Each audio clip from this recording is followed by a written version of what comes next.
നമ്മുടെ ചിന്തയിലേക്ക് കടക്കുന്നു. നമ്മൾ കഴിഞ്ഞ ദിവസം നമ്മൾ ചിന്തിച്ചുകൊണ്ടിരുന്നത് എബ്രായ ലേഖനം 13-ാം അധ്യായത്തിൻ്റെ അതിൻ്റെ 9-ാമത്തെ വാക്യമാണ് നമ്മൾ ചിന്തിക്കുവാനായിട്ട് ഇടയായിത്തീരുന്നത്. ദൈവത്തിൻ്റെ തിരുവചനം ഇപ്രകാരം പറയുന്നു: നമ്മൾ എന്തായിരിക്കണം വലിച്ചുകൊണ്ട് പോകുന്ന ഉപദേശങ്ങൾ ലോകത്തിൽ കടന്നു വരുന്നതായ സ്ഥാനത്ത് നമ്മുടെ സ്റ്റെപ്പ് എങ്ങനെയായിരിക്കണം എന്നുള്ളതാണ് നമ്മൾ ചിന്തിക്കുവാൻ ഇടയായിത്തീരുന്ന വളരെ ദീർഘമേറിയ ഒരു സബ്ജക്റ്റും വളരെ പ്രാധാന്യമർഹിക്കുന്ന ഒരു വിഷയത്തിലേക്ക് ഞാൻ കടന്നു വരികയാണ്. അതിനാധാരമായിട്ട് 10-ാമത്തെ വാക്യം 10, 11, 12 വാക്യം ഒന്ന് വായിച്ചാട്. വേഴ്സ് 10-12. കൂടാരത്തിൽ ശുശ്രൂഷ ചെയ്യുന്നവർക്ക് അഹോവൃത്തി കഴിപ്പാൻ കഴിയാത്ത ഒരു യാഗപീഠം നമുക്കുണ്ട്. യെസ്, അങ്ങനെ യേശുവും സ്വന്തം രക്തത്താൽ ദൈവത്തിന് മഹത്വം ഉണ്ടാകട്ടെ. ആദ്യത്തെ വേർഡ് മനസ്സിലാക്കുവാനായിട്ട് വളരെ ബുദ്ധിമുട്ടുള്ള വേർഡാണ്. കഴിഞ്ഞ പ്രാവശ്യം നമ്മൾ അതിൻ്റെ 10-12 അതിൻ്റെ ഹെഡിങ് നമ്മൾ സബ് ഹെഡിങ് ഇപ്രകാരം നോട്ട് ചെയ്യുണ്ടായി: he who is our sin offering continues be our strength. അതാണ് അതിൻ്റെ sub heading. He who is our sin offering continues be our strength. അതാണ് 10 മുതലുള്ള വാക്യങ്ങൾ നമ്മൾ താഴോട്ട് വായിക്കുമ്പോൾ നമ്മൾ മനസ്സിലാക്കുന്നത്. 10-ാമത്തെ വാക്യം വീണ്ടും ഒരിക്കൽ കൂടെ ഞാൻ വായിക്കട്ടെ. ആ വേർഡ് ഇപ്രകാരം പറയുന്നു: കൂടാരത്തിൽ ശുശ്രൂഷിക്കുന്നവർക്ക് അഹോവൃത്തി കഴിപ്പാൻ അവകാശമില്ലാത്ത ഒരു യാഗപീഠം നമുക്കുണ്ട്. നമ്മൾ ഈ പ്രത്യേകമായിരിക്കുന്ന ഭാഗം നമ്മൾ പഠിക്കുമ്പോൾ പ്രധാനമായിട്ട് ഇവിടെ പ്രസന്റ് ചെയ്യുന്നത് 2 യാഗപീഠം, 2 altars, 2 പ്രധാനപ്പെട്ട യാഗപീഠം. വാസ്തവത്തിൽ ഇവിടെ നടക്കുന്നത് ഒരു കമ്പാരിസൺ ബിറ്റ്വീൻ ദ 2 altars, 2 യാഗപീഠങ്ങൾ തമ്മിലുള്ള ഒരു കമ്പാരിസൺ.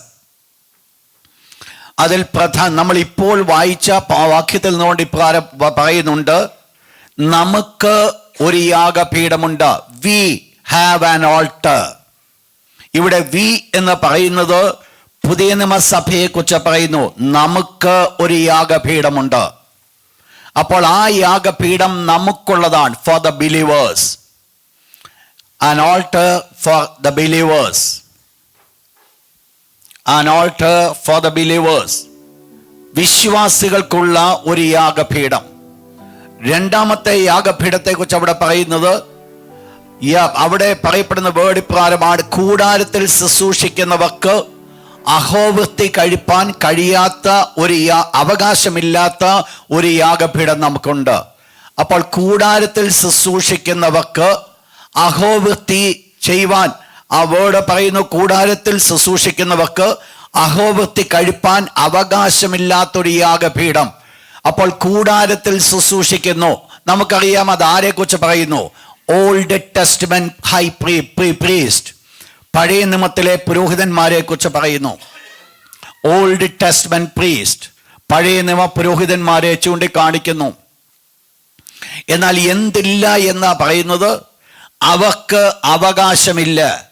പഴയ നിയമത്തിൽ യാഗങ്ങൾ നമ്മൾ പഠിക്കുമ്പോൾ പ്രധാനമായിട്ട് പല യാഗങ്ങൾ കഴിക്കുമ്പോഴും ആ യാഗത്തിൽ മുഴുവൻ ഭാഗങ്ങൾ, ഒന്ന് അതിൻ്റെ മേധസ്, അതിന് രക്തം, അതിൻ്റെ ചില പാർട്ടുകൾ ദൈവത്തിന് കൊടുക്കുമ്പോൾ ബാക്കിയുള്ള പാർട്ടുകൾ പുരോഹിതന്മാർക്കുള്ള അവകാശമാണ്. ഒരു വ്യക്തി പാപയാഗം കഴിക്കുമ്പോൾ, ഒരു വ്യക്തി മറ്റെന്തെങ്കിലും ഹോമയാഗം കഴിക്കുമ്പോൾ മൃഗത്തിൻ്റെ തോല് പുരോഹിതനുള്ളതാണ്. അപ്പോൾ ഏത് യാഗം നമ്മൾ പഠിച്ചാലും ആ യാഗത്തിൽ പുരോഹിതന് ഒരു പാർട്ടുണ്ട്. അതുകൊണ്ട് ആ യാഗപീഠത്തിൽ ശുശ്രൂഷ ചെയ്യുമ്പോൾ ആ ശുശ്രൂഷിക്കുന്നവർക്ക് അതിന്മേൽ ഒരവകാശമുണ്ട്.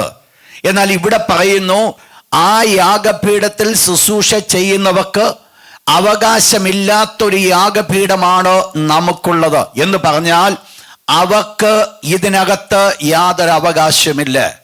എന്നിവ 2 നിയമങ്ങളെയാണ് നമ്മൾ ഇവിടെ കാണുന്നത്. ഒന്ന്, പഴയ നിയമം വെച്ചുകൊണ്ടുള്ളതായിരിക്കുന്ന ഒരു യാഗപീഠം.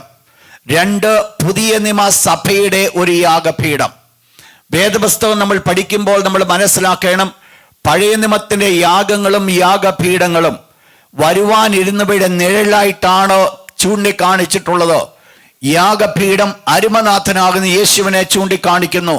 യാഗമൃഗം അരുമനാഥനാകുന്ന യേശുവിനെ ചൂണ്ടിക്കാണിക്കുന്നു. അങ്ങനെയെങ്കിൽ പുതിയ നിയമ വ്യക്തികൾക്ക്, വിശ്വാസികൾക്കുള്ള യാഗപീഠവും യാഗമൃഗവും അരുമനാഥനാകുന്ന യേശു തന്നെ.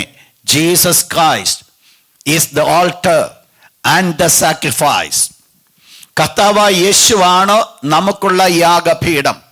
കർത്താവായ യേശുവാണ് നമുക്കുള്ള യാഗമൃഗം. ഇവിടെ പറയുന്നു, ആ യാഗപീഠം, നമുക്കുള്ള യാഗപീഠത്തിൽ പഴയ നിയമത്തിലെ പുരോഹിതന്മാർക്ക് ഒരവകാശവുമില്ല എന്ന് പറഞ്ഞാൽ അതിൻ്റെ അർത്ഥം, പഴയ നിയമത്തിൽ യാഗം കഴിക്കുമ്പോൾ പുരോഹിതന്മാർക്ക് അതിൽ അവകാശമുണ്ടെങ്കിൽ ഈ പ്രത്യേകമായ യാഗപീഠത്തിൽ അവർക്ക് യാതൊരു ബന്ധവുമില്ല എന്ന് പറഞ്ഞാൽ, പഴയ നിയമ യാഗം ചെയ്യുന്ന പുരോഹിതന്മാർക്ക്, അല്ലെങ്കിൽ പഴയ നിയമത്തിന്റെ ന്യായപ്രമാണത്തിന്റെ വ്യവസ്ഥയിൽ നിൽക്കുന്ന വ്യക്തികൾക്ക് പുതിയ നിയമത്തിന്റെ യാഗപീഠവുമായിട്ട് ഒരവകാശവുമില്ല.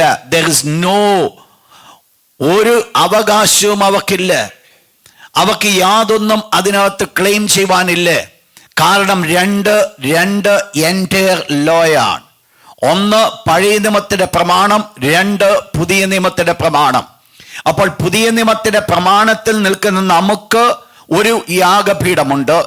പഴയ നിയമത്തിൽ നിൽക്കുന്ന പുരോഹിതന്മാർക്ക് അവകാശം പ്രാപിക്കുവാൻ കഴിയാത്ത ഒരു യാഗപീഠമാണ് നമുക്കുള്ളത് എന്ന് പറഞ്ഞാൽ, പഴയ നിയമ പഴയ നിയമ പുരോഹിതന്മാർക്ക് അരുമനാഥനാകുന്ന യേശുക്രിസ്തുവിനെ കുറിച്ചുള്ളതായിരിക്കുന്ന ബോധ്യം പൂർണ്ണതയോടെ ലഭിച്ചിരുന്നില്ല. അതുകൊണ്ട് അവർക്ക് അത് മനസ്സിലാക്കുവാനോ അതിമേൽ അവകാശം പ്രാപിക്കുവാനോ സാധ്യമായില്ല. ഇവിടെ പ്രധാനമായിട്ട് പറയപ്പെടുന്ന ഒരു യാഗത്തെക്കുറിച്ചാണ് ഇന്ന് രാത്രിയിൽ ഞാൻ നിങ്ങളെ പഠിപ്പിക്കുവാനായിട്ട് പോകുന്നത്. പ്രധാനമായിട്ട് പഴയ നിയമത്തിലെ യാഗങ്ങൾ നമ്മൾ പഠിക്കുമ്പോൾ 5 പ്രധാനപ്പെട്ട യാഗങ്ങളെ നമുക്ക് കാണുവാൻ സാധിക്കും. അത് മനുഷ്യൻ ദൈവത്തിന്റെ അടുക്കിലേക്ക് ചെല്ലുവാൻ തക്കോണം ആഗ്രഹിക്കുമ്പോൾ സ്വർഗത്തിലെ ദൈവം മനുഷ്യനിൽ നിന്ന് ആഗ്രഹിച്ചതായിരിക്കുന്ന 5 യാഗങ്ങൾ. ശ്രദ്ധിക്കണം ഞാൻ പറഞ്ഞ വേർഡ്. സ്വർഗത്തിലെ ദൈവത്തിന്റെ അടുക്കിലേക്ക് മനുഷ്യൻ കടന്നു ചെല്ലുവാൻ ആഗ്രഹിച്ചപ്പോൾ സ്വർഗത്തിലെ ദൈവം വെച്ചതായിരിക്കുന്ന ഈ നിബന്ധനയാണ് ഈ 5 യാഗങ്ങൾ കഴിക്കണം എന്നുള്ളത്. 5 യാഗം പെട്ടെന്ന് നോട്ട് ചെയ്താട്ട്. 1 പാപയാഗം, സിൻ ഓഫറിംഗ്. 2 ട്രെസ്പാസ് ഓഫറിംഗ്, അകൃത്യയാഗം. 3 ഹോമയാഗം, ബേൺഡ് ഓഫറിംഗ്. 4 മീൽ ഓഫറിംഗ്, ഭോജനയാഗം. 5 പീസ് ഓഫറിംഗ്, സമാധാനയാഗം. അതിനകത്ത് ഒരു യാഗം കൂടുണ്ട്. പൗരോഹിത്യ ശുശ്രൂഷ ചെയ്യുന്ന പുരോഹിതൻ പൗരോഹിത്യ ശുശ്രൂഷയ്ക്ക് വേണ്ടി ഓർഡൈൻ ചെയ്യപ്പെടുമ്പോൾ അവർക്ക് ചെയ്യേണ്ടതായിരിക്കും യാഗമാണ് കരപൂരണയാഗം. കരപൂരണയാഗം. അതിൻ്റെ ഇംഗ്ലീഷ് അറിയാം. ഓക്കെ, ആ വാക്യം നിങ്ങളത് വായിച്ചു. ലേവ്യ പുസ്തകം 7-ാം അധ്യായം 17-ാമത്തെ വാക്യം, വേഴ്സ് 37. വേഴ്സ് 37. അതാണ് പൗരോഹിത്യ ശുശ്രൂഷയ്ക്ക് വേണ്ടി പുരോഹിതന്മാരെ സമർപ്പിക്കുമ്പോൾ ചെയ്യുന്നൊരു യാഗമാണ് കരപൂരണയാഗം. എന്നാൽ ഇന്ന് രാത്രി ആ യാഗങ്ങളെക്കുറിച്ചല്ല ഞാൻ പറയുവാൻ പോകുന്നത്. അത് മനുഷ്യൻ ദൈവിക ശുശ്രൂഷയ്ക്ക് വേണ്ടി കടക്കണമെങ്കിൽ ചെയ്യേണ്ട യാഗമാണ് കരപൂരണയാഗം. അതിനു മുൻപ് ഒരു സാധാരണപ്പെട്ട വിശ്വാസി ദൈവത്തിന്റെ അടുക്കിലേക്ക് കടന്നു ചെല്ലണമെങ്കിൽ അവൻ ചെയ്യേണ്ട യാഗങ്ങളാണ് ഈ 5 യാഗങ്ങൾ. ആദ്യം പറഞ്ഞ 5 യാഗങ്ങൾ. അപ്പോൾ ഈ 6-ാമത്തെ യാഗം എല്ലാവരും ചെയ്യണമെന്നില്ല. ദൈവിക ശുശ്രൂഷയ്ക്ക് വേണ്ടി വേർതിരിക്കപ്പെട്ടവർ മാത്രം ചെയ്യേണ്ടതായിരിക്കുന്ന ഒരു യാഗമാണ് കരപൂരണയാഗം. അത് അവരുടെ കോൺസെക്രേഷനുമായിട്ടുള്ള ബന്ധത്തിൽ, അവരെ ദൈവത്തിന് വേണ്ടി നിവേദിക്കുന്നതുമായിരിക്കുന്ന ബന്ധത്തിൽ ചെയ്യുന്ന ഒരു യാഗമാണത്. എന്നാൽ നമ്മൾ ഇന്ന് ചിന്തിക്കുവാൻ പോകുന്ന ഭാഗത്തിലേക്ക് കടന്നു വരുമ്പോൾ ഈ പറയപ്പെടുന്ന ഒരു യാഗങ്ങളെയും കുറിച്ചല്ല ഈ ഭാഗത്ത് നമ്മളെ പഠിപ്പിക്കുന്നത്. പ്രധാനമായിട്ട് ഇബ്രായ ലേഖനം 13-ാം അധ്യായത്തിലേക്ക് വീണ്ടും കടന്നു വന്നാൽ, ഹീബ്രൂസ് ചാപ്റ്റർ 13 അതിന്റെ 11-ാമത്തെ വാക്യം ഒന്ന് വായിച്ചാട്. വേഴ്സ് 11. പാപപരിഹാരമായി രക്തം വിശുദ്ധ മന്ദിരത്തിലേക്ക് കൊണ്ടുപോകുന്ന അപ്പോൾ ഇതാണ് ഇതിന്റെ പ്രധാനപ്പെട്ട വിഷയം. ഇവിടുത്തെ വിഷയം എന്ന് പറയുന്നത് പാപപരിഹാര ദിവസം നടക്കുന്ന യാഗമാണോ ഇതിന്റെ പശ്ചാത്തലം. നമ്മൾ ആ വിഷയത്തിലേക്കാണോ നമ്മൾ ചിന്തിപ്പിക്കുവാൻ പോകുന്നത്. എന്താണ് പാപപരിഹാര ദിവസം എന്ന് പറയുന്നത്? ഇസ്രായേൽ മക്കളുടേതായിരിക്കുന്ന ദൈവം കൊടുത്ത ഉത്സവങ്ങളെ കുറിച്ച് പഠിക്കുമ്പോൾ പ്രധാനമായിട്ട് ആണ്ടുതോറും കഴിക്കേണ്ടതായിരിക്കുന്ന 7 ഉത്സവങ്ങൾ. 7 ഉത്സവങ്ങൾ 7. അതില് ഒന്നാമത്തെ ഉത്സവമാണ് പെസഹ. അതാണ് 1-ാം മാസം 14-ാം തീയതി രാത്രി. അവരുടെ എല്ലാ വർഷത്തിൻ്റെയും 1-ാം മാസം first month 14th day evening. അതിൻ്റെ നെക്സ്റ്റ് ഉത്സവമാണ് പുളിപ്പില്ലാത്തപ്പത്തിന്റെ പെരുന്നാൾ, ഫെസ്റ്റിവൽ ഓഫ് അൺലീവൻ ബ്രെഡ്. പുളിപ്പില്ലാത്തപ്പത്തിന്റെ പെരുന്നാൾ അത് 7 ദിവസത്തെ പെരുന്നാളാണ്. 1-ാം മാസം 15-ാം തീയതി മുതൽ 22-ാം തീയതി വരെ ആണ് ആ പെരുന്നാൾ ഉള്ളത്. 7 ദിവസം, 7 days. 7 ദിവസത്തെ പെരുന്നാളാണത്. 3-ാമത്തെ പെരുന്നാളാണ് ആദ്യ ഫല പെരുന്നാൾ, ദ ഫസ്റ്റ് ഫ്രൂട്ട്. അത് അതേ മാസം തന്നെ നടക്കുന്ന ഒരു പെരുന്നാളാണ്. ആക്ച്വലി അത് 16th ഡേ ആണ് ആ പെരുന്നാൾ നടക്കുന്നത്. 16th day. ബട്ട് ആ സമയത്ത് തന്നെ പുളിപ്പില്ലാത്ത അപ്പത്തിന്റെ പെരുന്നാൾ ഒരാഴ്ച ഉണ്ടായിരിക്കും. 2ാമത്തെ ഭാഗമായിട്ട് നടക്കുന്ന പെരുന്നാളാണ് പെന്തിക്കോസ് പെരുന്നാൾ, ദ ഫെസ്റ്റിവൽ ഓഫ് പെന്തിക്കോസ്. പെന്തിക്കോസ് പെരുന്നാൾ അത് ശബത്ത് പെരുന്നാളിന്റെ പെസഹ പെരുന്നാളിന്റെ 50-ാം ദിവസം, ദ 50th ഡേ.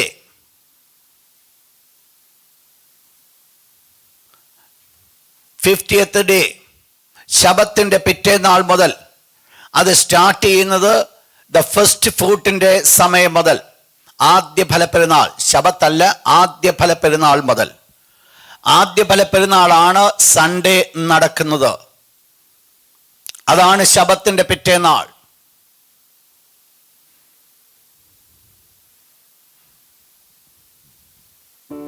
വെള്ളിയാഴ്ചയാണ് പെസഹ പെരുന്നാൾ. ശനിയാഴ്ചയാണ് ആദ്യ ഫലപ്പെരുന്നാൾ തുടങ്ങുന്നത്. അത് അവർക്ക് വിശുദ്ധ ശബത്തിന്റെ ദിവസമാണ്. 22-ാം തീയതി ശബത്തോടു കൂടിയാണ് അത് തീരുന്നത്. അതിനുശേഷം 16-ാം തീയതിയാണ് ആദ്യ ഫലപ്പെരുന്നാൾ. ആദ്യ ഫലപ്പെരുന്നാളിന് ശേഷം 50-ാം ദിവസം, 50th ഡേ. അതാണ് ഫെസ്റ്റിവൽ ഓഫ് പെന്തിക്കോസ്, പെന്തിക്കോസ് പെരുന്നാൾ.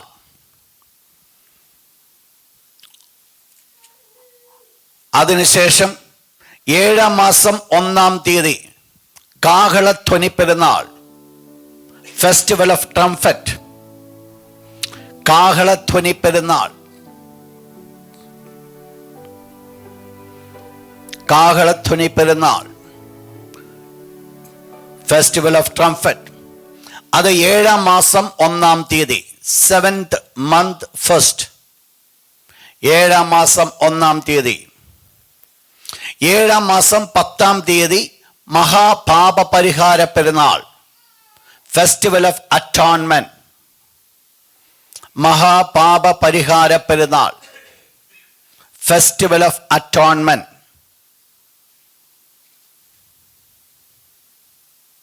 അത് 7-ാം മാസം 10-ാം തീയതി.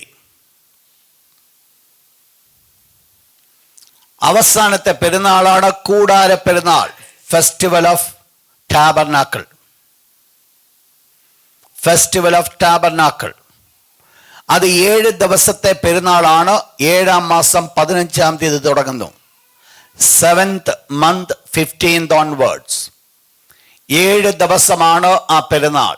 22-ാം തീയതിയാണ് ആ പെരുന്നാൾ തീരുന്നത്. പ്രധാനമായിട്ട് ഇസ്രായേൽ മക്കൾക്കുള്ള പെരുന്നാളുകൾ 3 സമയത്താണ് നടക്കുന്നത്. അതുകൊണ്ടാണ് സ്വർഗ്ഗത്തിലെ ദൈവം അവരോട് കൽപ്പിച്ചത്, ആണ്ടിൽ ആണുങ്ങൾ മുഴുവൻ ആണ്ടിൽ 3 പ്രാവശ്യം ദൈവത്തിൻ്റെ കൂടാരത്തിലേക്ക് കടന്നു വരണം.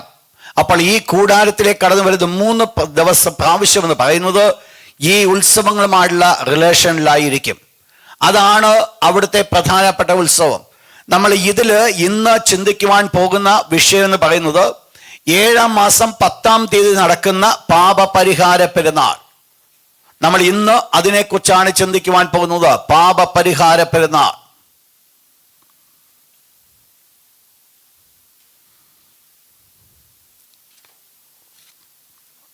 നിങ്ങൾക്ക് ഈ 7 പെരുന്നാളുകളെ കുറിച്ചുള്ള ഡീറ്റെയിൽ ആയിട്ടുള്ള വിവരങ്ങൾ ലേവിറ്റിക്കസ് ചാപ്റ്റർ 23 നിങ്ങൾക്ക് കിട്ടും. ലേവ്യാപുസ്തകം 23. ലേവ്യാപുസ്തകം 23 ആ ഹോൾ ചാപ്റ്ററിൽ നിങ്ങൾക്ക് വായിക്കാമെങ്കിൽ ദൈവം അവർക്ക് കൊടുത്തിരിക്കുന്ന സകല ഉത്സവങ്ങളെയും കുറിച്ച് അവിടെ വെളിപ്പെടുത്തുന്നുണ്ട്. അപ്പോൾ ഇവിടെ നമ്മൾ ചിന്തിക്കുവാൻ പോകുന്ന വിഷയമെന്ന് പറയുന്നത് എബ്രായ ലേഖനത്തിൽ നമ്മൾ കണ്ട ഭാഗം ഇതാണ്.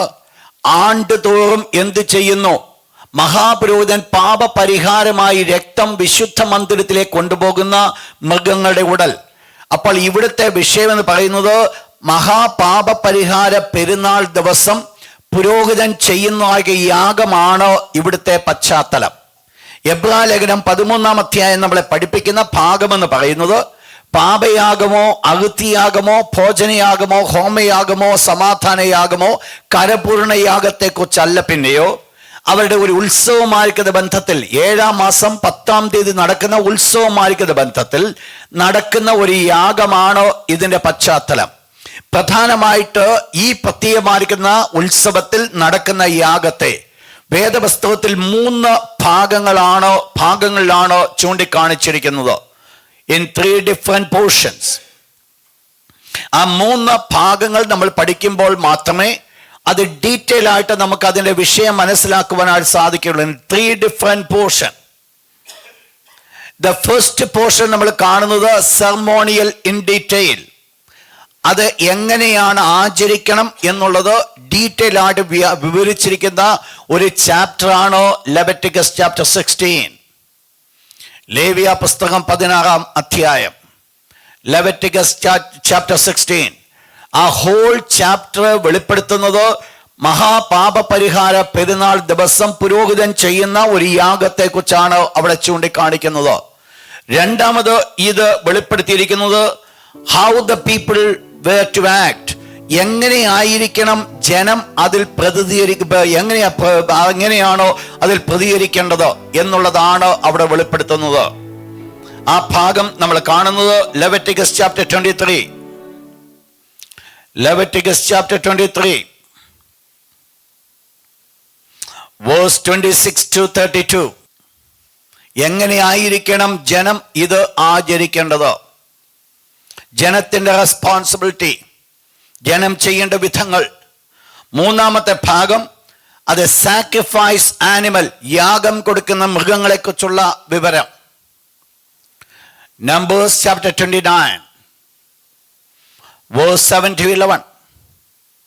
Numbers chapter 29 verse 7 to 11.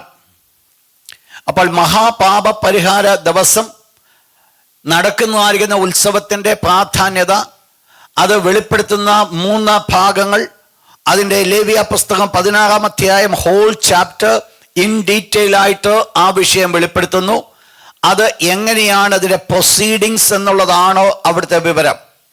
രണ്ടാമത് നമ്മൾ കണ്ടത് ലേവ്യ പുസ്തകം 23-ാം അധ്യായത്തിൽ ഈ പാപപരിഹാര പെരുന്നാൾ ദിവസം ജനം എങ്ങനെ റിയാക്ട് ചെയ്യണം, എന്തായിരിക്കണം ജനത്തിൻ്റെ ഭാഗത്തു നിന്നുള്ള ആറ്റിറ്റ്യൂഡ്, അതാണ് അവിടെ വെളിപ്പെടുത്തുന്നത്. 3 അവിടെ കൊണ്ടുവരുന്ന യാഗമൃഗത്തെക്കുറിച്ചുള്ള വിവരണമാണ് സംഖ്യാപുസ്തകത്തിൽ നമ്മൾ കാണുവാൻ സാധിച്ചത്. അപ്പോൾ ഈ 3 ഭാഗങ്ങൾ നമ്മൾ പഠിച്ചെങ്കിൽ മാത്രമേ നമുക്ക് ഈ വിഷയം മനസ്സിലാകത്തുള്ളൂ. നിങ്ങൾ ഒന്ന് മനസ്സിലാക്കണം, അറിവിന് വേണ്ടി മാത്രം പെട്ടെന്ന് പറഞ്ഞുതരാം. 7 ഉത്സവങ്ങൾ വരുവാനിരുന്നവയുടെ നിഴലാണ്, ദ തിങ്സ് ടു കം. പഴയ നിയമത്തിൽ ദൈവം അവർക്ക് ഉത്സവം കൊടുത്തപ്പോൾ ആ ഉത്സവത്തെക്കുറിച്ച് ദൈവത്തിന് ഒരു പർപ്പസ് ഉണ്ടായിരുന്നു. അതിന് ഏത് ഉത്സവങ്ങളെക്കുറിച്ച് നമ്മൾ പഠിക്കുമ്പോഴും അതിനെ പ്രധാനമായിട്ട് 3 രീതികളിലാണ് നമ്മൾ വ്യാഖ്യാനിക്കുന്നത്. ഒന്ന്, അതിൻ്റെ ഹിസ്റ്ററി, ചരിത്രം. 2 പ്രസന്റ് ആപ്ലിക്കേഷൻ. ഇതെങ്ങനെ ഇന്ന് നമുക്ക് അത് അർത്ഥമാകുന്നു. What we have to do. ഏത് ഉത്സവങ്ങളെക്കുറിച്ച് നമ്മൾ പഠിക്കുമ്പോൾ ഈ 3 കാര്യങ്ങൾ മസ്റ്റായിട്ട് മനസ്സിലാക്കണം. 3, ഇതിൻ്റെ ഫ്യൂച്ചർ ആപ്ലിക്കേഷൻ. എന്തിനെക്കുറിച്ചാണ് ഇത് പ്രതിപാദിക്കുന്നത്? All the festivals are prophecies. എല്ലാ ഉത്സവങ്ങളും പ്രവചനങ്ങളാണ്. നമ്മൾ ഉത്സവങ്ങളെക്കുറിച്ച് പഠിക്കുമ്പോൾ ഒരു ദൈവപൈതലിന്റെ വീണ്ടെടുപ്പിന്റെ സമയം മുതൽ അന്ത്യകാലം വരെയുള്ള സംഭവങ്ങളെയാണ് അതിനകത്ത് വെളിപ്പെടുത്തുന്നത്. പെട്ടെന്ന് നോട്ട് ചെയ്തു. 1, പെസഹ പെരുന്നാൾ, ദ ഫസ്റ്റ് പെരുന്നാൾ. പ്രസന്റ് ആപ്ലിക്കേഷൻ, പഴയ നിയമത്തിന്റെ ആപ്ലിക്കേഷൻ നോക്കുമ്പോൾ ഇസ്രായേൽ മക്കളെ മിസ്രൈമിൽ നിന്നുള്ള വിടുതലിനെ ചൂണ്ടിക്കാണിക്കുന്നു. The deliverance of the Israelites from the Egyptians and from Egypt. അതാണ് പെസഹ പെരുന്നാളിന്റെ ഹിസ്റ്ററി. പ്രസന്റ് ആപ്ലിക്കേഷൻ നമ്മൾ നോക്കുമ്പോൾ നമ്മുടെ പെസഹ കുഞ്ഞാടാകുന്ന യേശു ക്രൂശിക്കപ്പെട്ടത് കൊണ്ട് ഞാൻ വീണ്ടും ജന്മം പ്രാപിച്ചു. എൻ്റെ വിടുതൽ അഥവാ രക്ഷ, മൈ സാൽവേഷൻ. ഒരു വ്യക്തിയുടേതായിരിക്കുന്നത് വീണ്ടും ജന്മം പ്രാപിക്കുന്ന അവസ്ഥ. അതിൻ്റെ ഫ്യൂച്ചർ ആപ്ലിക്കേഷൻ ആയിരുന്നു അരുമരക്ഷിതാവായ യേശുക്രിസ്തുവിന്റെ ക്രൂശിൽ കൂടെ നിവർത്തിക്കപ്പെട്ടത്. നമ്മുടെ പെസഹ കുഞ്ഞാടും ക്രൂശിക്കപ്പെട്ടിരിക്കുന്നു. അതിനാണ് യേശുക്രിസ്തുവിന്റെ ക്രൂശുമരണമായിരുന്നു അത് ചൂണ്ടിക്കാണിച്ചത്. അതാണ് പ്രൊഫറ്റിക്കൽ ആസ്പെക്ട്. യേശുക്രിസ്തുവിന്റെ ക്രൂശുമരണം. 2ാമത്തെ പെരുന്നാളാണ് ഫെസ്റ്റിവൽ ഓഫ് അൺലീവൻ ബ്രെഡ്, പുളിപ്പില്ലാത്ത അപ്പത്തിന്റെ പെരുന്നാൾ. അതിന്റെ ഹിസ്റ്ററി ഇപ്രകാരം പറയുന്നു. ഇസ്രായേൽ മക്കളെ മിസ്രൈമിൽ നിന്ന് ദ്രുതഗതിയിൽ വിട്ടയച്ചു. അവരുടെ മാവ് പുളിച്ചിരുന്നില്ല. അതാണ് അതിൻ്റെ ഹിസ്റ്ററി. ദൈവത്തിൻ്റെ ബലമുള്ള ഭുജം കടന്നു വന്നപ്പോൾ അവരെ വിടുവിച്ചതായിരിക്കും ദൈവത്തിൻ്റെ വിടുതൽ. Immediately, spontaneously. ഇപ്പോഴത്തെ ആപ്ലിക്കേഷൻ എന്ന് പറയുന്നത് നമ്മുടെ ജീവിതത്തിൽ ദുരുപദേശം ഉണ്ടാകരുത്, ലീവൻ ഡോക്ട്രിൻ ഉണ്ടാകരുത്, പുളിപ്പുള്ള ഉപദേശം ഉണ്ടാകരുത്. അതാണ് കൊരിന്ത്യലേഖനം പറയുന്നത്, പുളിപ്പില്ലായ്മ കൊണ്ട് ഉത്സവം ആചരിപ്പീൻ. അതാണ് വീണ്ടും ജന്മം പ്രാപിച്ചവർ ഉപദേശത്തിൽ നിലനിൽക്കേണ്ടതിൻ്റെ ആവശ്യകത. വേറെ രീതി പറഞ്ഞാൽ വിശുദ്ധിയിൽ നിൽക്കേണ്ട ആവശ്യകത. അത് വെളിപ്പെടുത്തുന്നത് ഒരു വിശുദ്ധ ജീവിതത്തെ വെളിപ്പെടുത്തുന്നു. That signifies a holy life.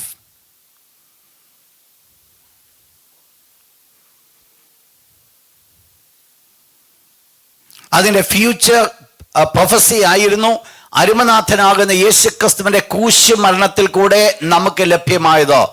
No more bound to sin. പാപത്തോട് നാം ബന്ധപ്പെടുന്നില്ല. പാപത്തോട് നാം ബന്ധപ്പെടുന്നില്ല. 3ാമത്തെ ഫെസ്റ്റിവലാണ് ഫെസ്റ്റിവൽ ഓഫ് ഫസ്റ്റ് ഫ്രൂട്ട്, ആദ്യ ഫലപ്പെരുന്നാൾ.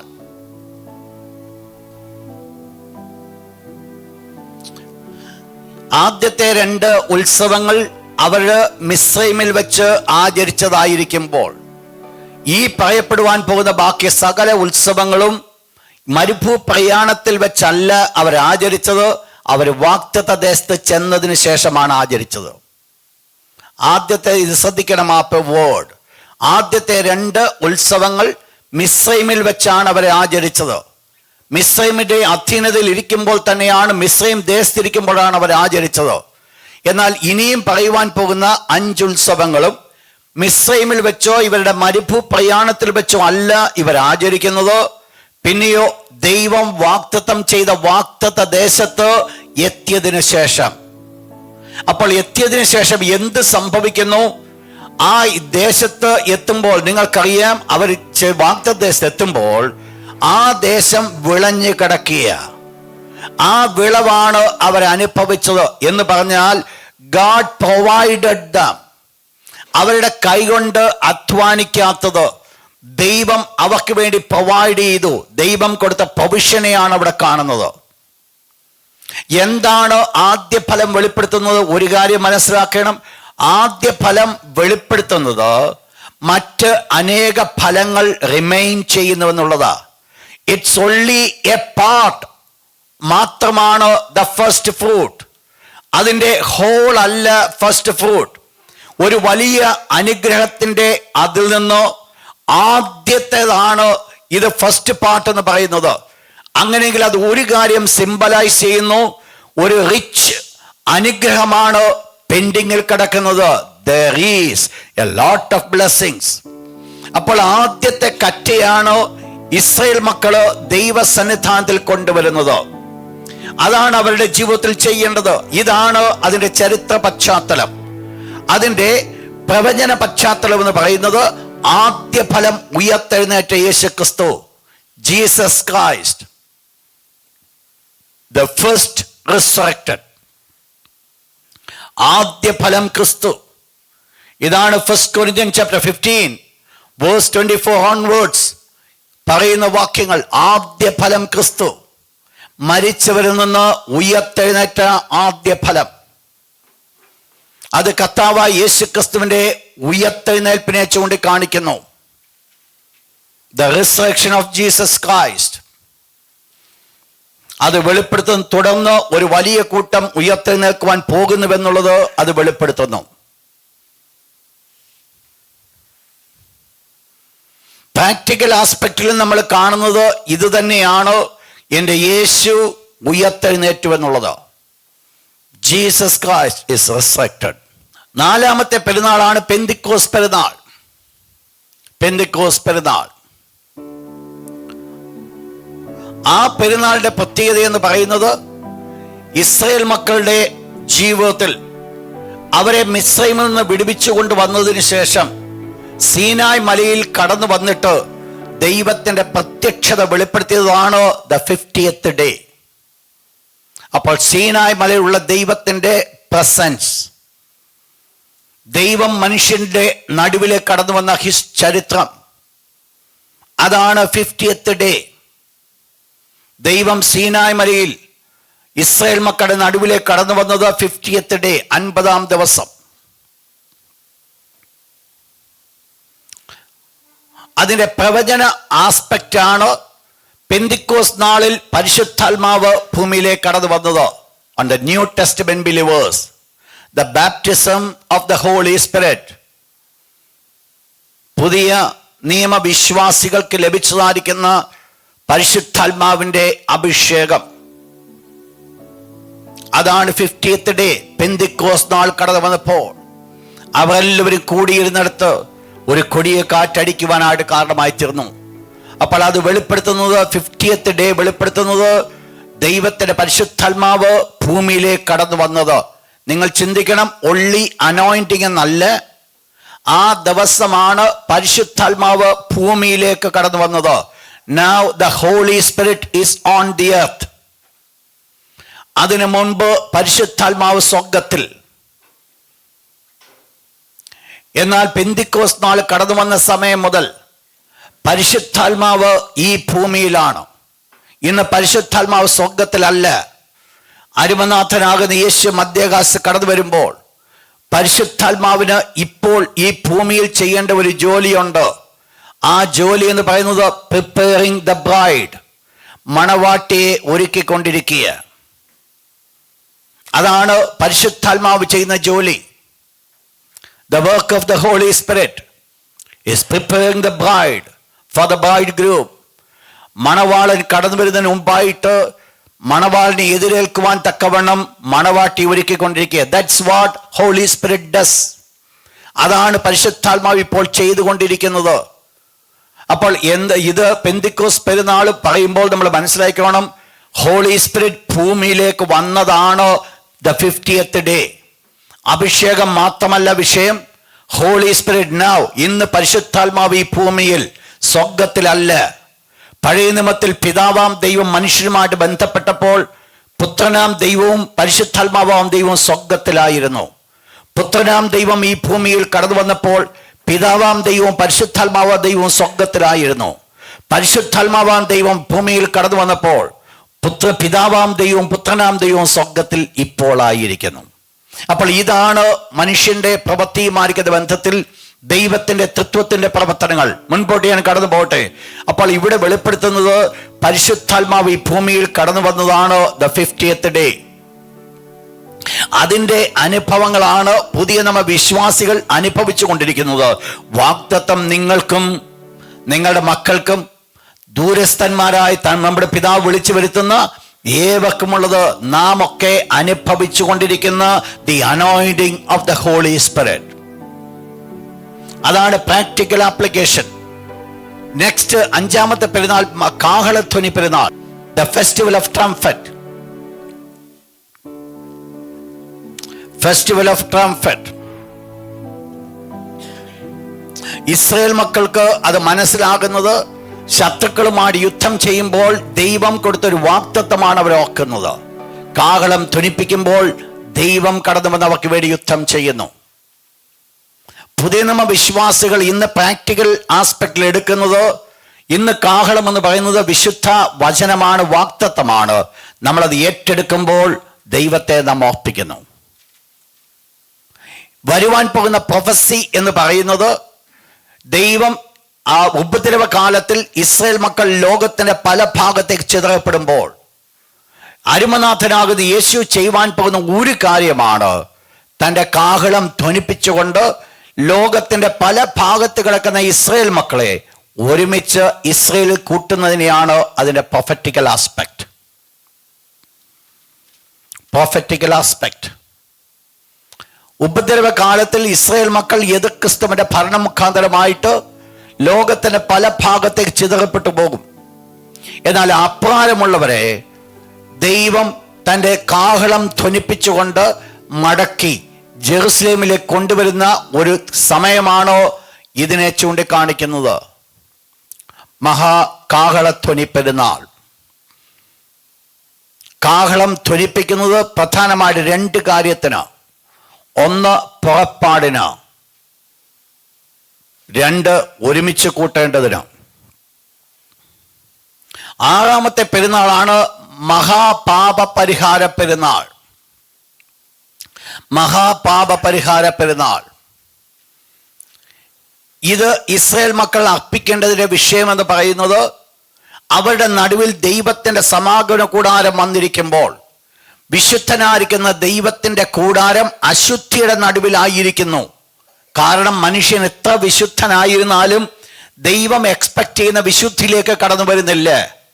അപ്പോൾ ദൈവത്തിന്റെ കൂടാരം മനുഷ്യന്റെ അശുദ്ധിയുടെ നടുവിലായിരിക്കുന്നു. അതിനെ ശുദ്ധീകരിക്കുവാനാണ് മഹാപാപ പരിഹാര പെരുന്നാൾ.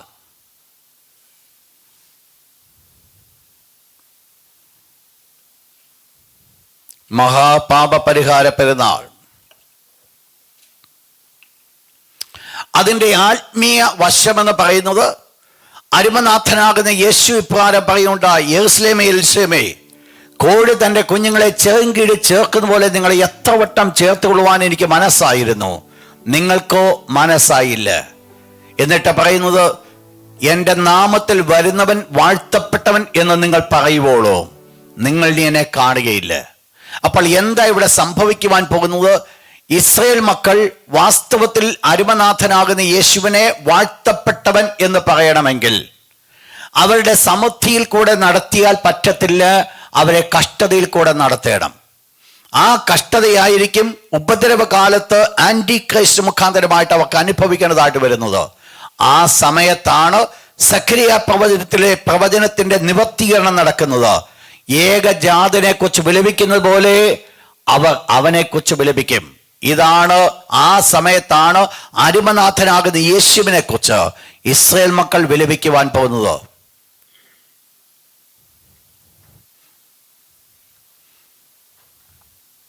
They will mourn. അവരെ വിലപിക്കും. ഇസ്രായേൽ മക്കൾ തങ്ങളുടെ ഏകജാതൻ മരിച്ചു പോയാൽ എന്ത് വേദനയോടുകൂടെ കരയുമോ അതുപോലെ ആയിരിക്കും യേശുവിന് വേണ്ടി അവര് കരയുവാൻ പോകുന്നത്. ആ സമയത്താണ് അവരെ കൊണ്ട് പറയിപ്പിക്കുന്നത്, ഈ യേശു തന്നെയാണ് വാഴ്ത്തപ്പെട്ടവനെന്ന്. അത് പറയണമെങ്കിൽ അവർ രക്ഷിക്കപ്പെടണം. ഈ പ്രതികൂലങ്ങളുടെ നടുവിൽ കൂടെ രക്ഷിക്കപ്പെടും. ഇങ്ങനെ ഇസ്രയേൽ മുഴുവൻ രക്ഷിക്കപ്പെടും. അതാണ് അവിടെ സംഭവിക്കാൻ പോകുന്നത്. ഇതാണ് അതിൻ്റെതായിരിക്കുന്ന പശ്ചാത്തലം. ഏഴാമത്തെ പെരുന്നാൾ, അതിൻ്റെ പ്രാക്ടിക്കൽ ആസ്പെക്റ്റ് നമുക്കറിയാം. നമ്മൾ ദൈവസന്നിധിയിൽ നമ്മളെ അനുദപിക്കുമ്പോൾ അവിടെയാണ് ദൈവത്തിൻ്റെ കരങ്ങൾ നമ്മുടെ മേൽ വ്യാപരിക്കുന്നത്. സെവൻത് പെരുന്നാൾ, ഏഴാമത്തെ പെരുന്നാൾ, കൂടാരപ്പെരുന്നാൾ. കൂടാരപ്പെരുന്നാൾ, ദ ഫെസ്റ്റിവൽ ഓഫ് ടാബർനാക്കിൾ. കൂടാരപ്പെരുന്നാളിൻ്റെ ഹിസ്റ്ററി എന്ന് പറയുന്നത്, ചരിത്രം എന്ന് പറയുന്നത്, അവർ തന്നെ ഇസ്രായേൽ മക്കൾ മനസ്സിലാക്കുവാൻ വേണ്ടിയാണ്. അവർക്ക് ഇവിടെ സ്ഥിരമായിട്ടൊന്നുമില്ല. They don't have anything of their own. They are pilgrimage. അവർ പരദേശികളാണ്, അവർ പ്രവാസികളാണ്. സ്ഥിരമായിട്ട് അവർക്കൊന്നുമില്ല. അവർക്ക് വീടും കൂടും ഒക്കെ ഉണ്ട്. പക്ഷെങ്കിൽ അവർ ഇതിൽ കൂടെ മനസ്സിലാക്കുന്ന ഒരു കാര്യമുണ്ട്, ഞങ്ങൾ പ്രവാസികളാണ്, പരദേശികളാണ്. അങ്ങനെയെങ്കിൽ നിങ്ങളൊന്ന് മനസ്സിലാക്കിക്കോണം, ഈ കൂടാരങ്ങൾ വസിക്കുന്ന സമയത്ത് അവർ മുൻപിൽ കാണുന്ന ഒരു കാഴ്ചപ്പാടുണ്ട്, ഞങ്ങൾക്കുള്ള സ്ഥിരമായിരിക്കുന്ന പാർപ്പിടം എവിടെയാ? സ്വർഗത്തിൽ. അതിനെക്കുറിച്ച് ലക്ഷ്യമുള്ളവരായി മുൻപോട്ട് പോകാനാണ് എവരി ഇയർ ദൈവം ഈ കൂടാരപ്പെരുന്നാൾ ആചരിപ്പാനായിട്ട് പറഞ്ഞത്.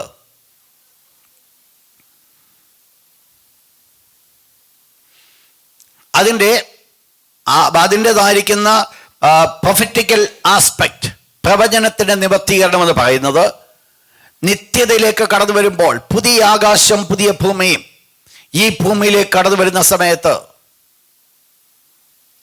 വെളിപ്പാട് റെവലേഷൻ ചാപ്റ്റർ 21 വേഴ്സ് 1 and 2 അവിടെ കാണുന്നു, ഇതാ മനുഷ്യരോടുകൂടെ ദൈവത്തിന്റെ കൂടാരം. ദൈവത്തിന്റെ ഉള്ളിൽ ഉണ്ടായിരുന്ന ഒരു വലിയ ഹിതം, the desire of God, why God created human being, the purpose of being created, അതിൻ്റെ റെവലേഷനാണ് അവിടെ സംഭവിക്കുന്നത്. ഇതാ മനുഷ്യരോടുകൂടെ ദൈവത്തിന്റെ കൂടാരം. The tabernacle of God is with men. ഇതാണ് അതിൻ്റെ പ്രൊഫറ്റിക്കൽ ആസ്പെക്ട്. അപ്പോൾ ആ ആസ്പെക്ട് നിറവേറ്റപ്പെടണമെങ്കിൽ എവിടെ ചെല്ലണം? നിത്യതയിൽ ചെല്ലണം. അതുകൊണ്ടാണ് ഞാൻ പറഞ്ഞത്, ഈ 7 ഉത്സവങ്ങൾ അരുമനാഥനാകുന്ന യേശു ക്രിസ്തുവിന്റെ ക്രൂശുമരണം മുതൽ നിത്യത വരെയുള്ള വിഷയങ്ങളെയാണ് ഈ 7 ഉത്സവത്തിൽ പ്രതിപാദിച്ചിരിക്കുന്നത്. അതിനകത്ത് നമ്മൾ പഠിക്കുവാൻ പോകുന്ന 6ാമത്തെ ഉത്സവമാണ് വളരെ ഇമ്പോർട്ടൻറ്റ്. നമ്മൾ ഇനി അതിലേക്ക് കടക്കുവാൻ പോകുക. 6th. ഇതുവരെ നമ്മൾ ഉപരിതലത്തിൽ കൂടെ പോയതാ, ഒന്ന് മനസ്സിലാക്കാൻ വേണ്ടി.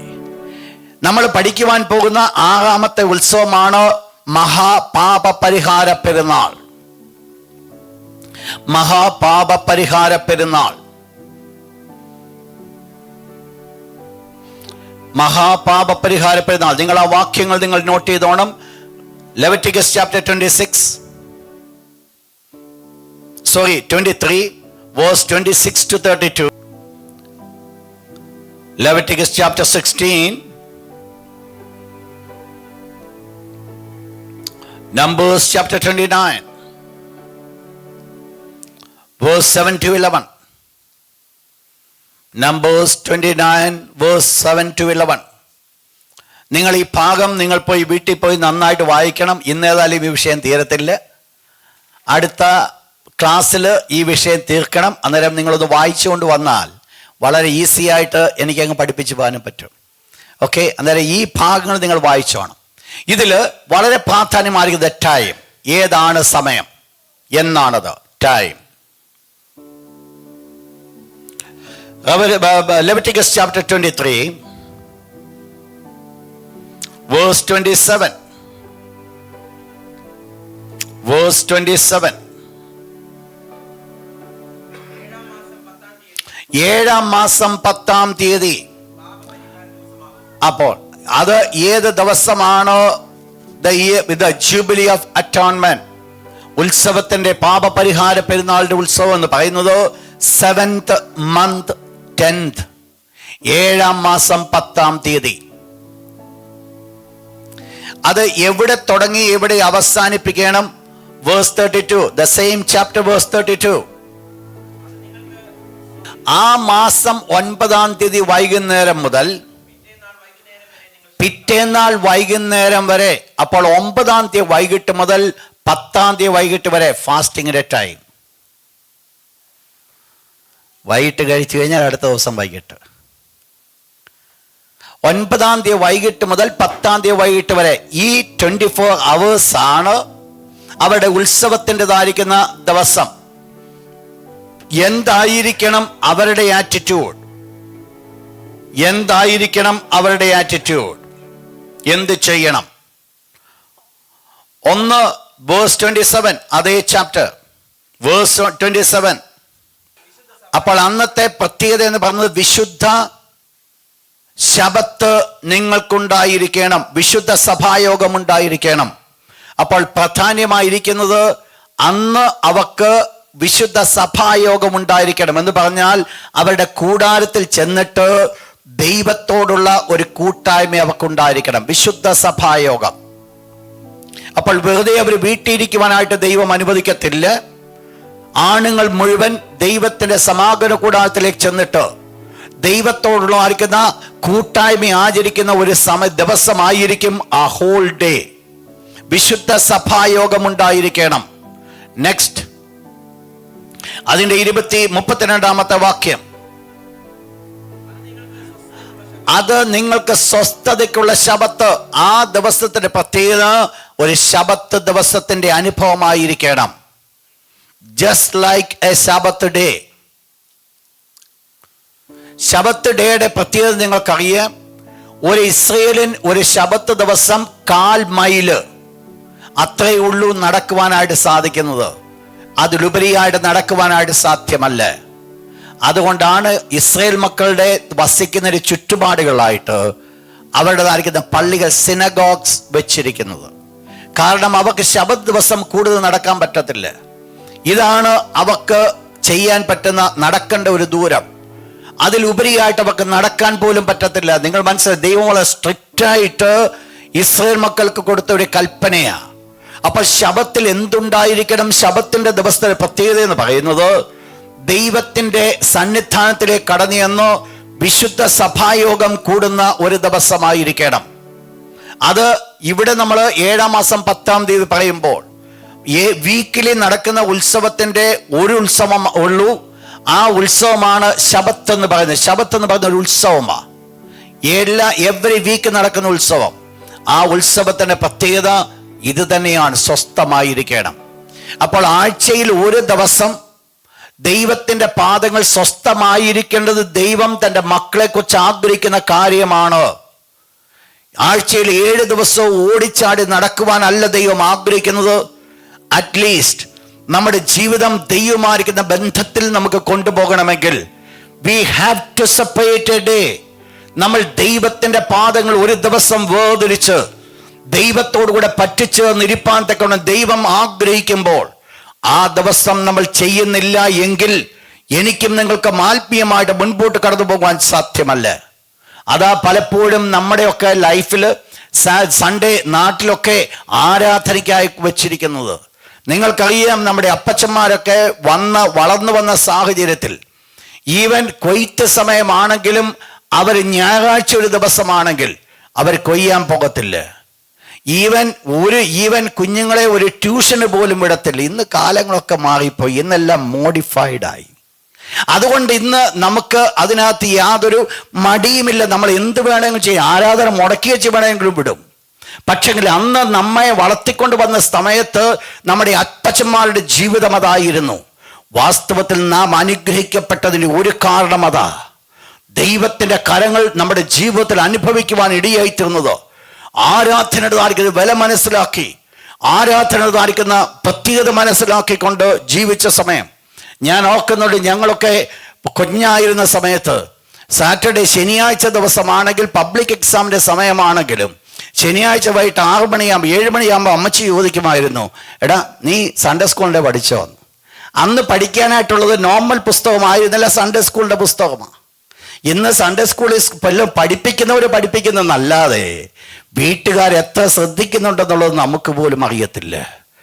മനസ്സിലായിക്കോണം, ഈ ഒരു ചെറിയ കാര്യങ്ങൾ നമ്മുടെ ജീവിതത്തിൽ ചെയ്തു വരുന്നത് ഒരു ദിവസം ദൈവത്തിന് വേണ്ടി വേർപെടുത്തി മാറ്റിവെക്കുവാൻ സാധിക്കുമെങ്കിൽ, ദൈവത്തോടുകൂടെ പറ്റിച്ചേർന്നിരിപ്പാൻ ആ ദിവസം സാധിക്കുമെങ്കിൽ, അത് വിശുദ്ധ സ്വസ്ഥതയ്ക്കുള്ള ദിവസമായി കാണുവാൻ സാധിക്കുന്നുവെങ്കിൽ, അവിടെയാണ് ദൈവത്തിൻ്റെ അനുഗ്രഹങ്ങൾ നമ്മുടെ ജീവിതത്തിൽ കടന്നു വരുവാനായിട്ടിടയായിത്തീരുന്നത്. അത് നമുക്ക് ഷിഫ്റ്റ് ഡ്യൂട്ടി മറ്റ് പല കാര്യങ്ങളുണ്ട്. ഒരു പക്ഷെങ്കിൽ നമുക്ക് നടക്കണമെന്നില്ല, ഒരു പർട്ടിക്കുലർ ദിവസം നടക്കണമെന്നല്ല. പക്ഷെ ഒരു കാര്യം ഞാൻ ഓർപ്പിക്കട്ടെ, ആഴ്ചയിൽ ഏതെങ്കിലും ഒരു ദിവസം നിങ്ങൾക്ക് സൗകര്യമുള്ളൊരു ദിവസം അതിനുവേണ്ടി വേർതിരിക്കപ്പെടുവാൻ സാധിക്കുമെങ്കിൽ, ദൈവത്തിൻ്റെ വചനം വായിച്ചുകൊണ്ട് പ്രാർത്ഥിക്കുവാനായിട്ട് സമയമെടുത്തുകൊണ്ട് അനാവശ്യമായിരിക്കുന്ന മറ്റു വിഷയങ്ങൾ ഇടപെടാതെ ദൈവീയമായിരിക്കുന്ന കാര്യങ്ങളൊന്നും ഇടപെട്ടുകൊണ്ട് മുൻപോട്ട് കടന്നു പോകുവാൻ സാധിക്കുമെങ്കിൽ, സ്വർഗത്തിലെ ദൈവത്തിന് മുൻപിൽ അത് പ്രസാദമാകുന്നു എന്നുള്ളത് നമ്മൾ മനസ്സിലാക്കണം.